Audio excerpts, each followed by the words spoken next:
2025-yilda fundamentga beton quyish qanchadan bo'lyapti? Qadrdonlar, narxini yoritib beramiz. Narxlar juda ham arzon.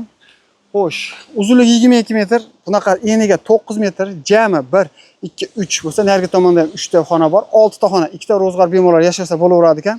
Rasxodini aytaman qadrdonlar, ya'ni ketyapti turgan materiali, sement, sheben, usta haqisi 13 million 300 ming so'm ketyapti. Bu yerda 6,5 million so'mlik material, 6 million 800 ming so'mlik usta haqi.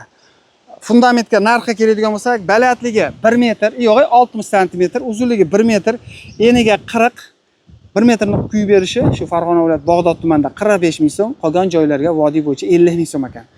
Almaturasi alohida bo'ladi. Agarda almatura to'qib turib qo'yadigan bo'lsa, 1 metrini 3 talik bo'lsa, 12 ming so'mdan 4 talik bo'ladigan bo'lsa, 16 ming so'mdan to'qishib quyib berishar ekan. Bu uyda almatura ishlatilmagan, chunki 30 santimetrdan keyin shag'al chiqadi ekan. Polni shag'al ekan.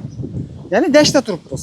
O'shani hisobiga uyda egasi aytibdiki, menga almatura kerak emas, men bir etaj qilaman. Shunday quyib beraman degan ekan. Mana akalarimiz chiroyli qilishib 1 metrini o'sha aytib o'tganimizdek 45 ming so'mdan quyib berishibdi.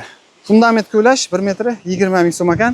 Kimga shunaqangi arzon, sifatli ishlaydigan ustakalarimiz kerak bo'ladigan bo'lsa, pastdagi nomerlarga aloqaga chiqaverasizlar. Ustakalarimiz shu 15 yildan beri faqat mana shu beton quyish bilan shug'ullanishadi. Kampligida o'sha betonomeshalka, apalovka hamma yo'g'i bor. Ya'ni ustani chaqirasiz, chiroyli qilib quyib berishadi. Pulni shunday sanasangiz bo'ldi.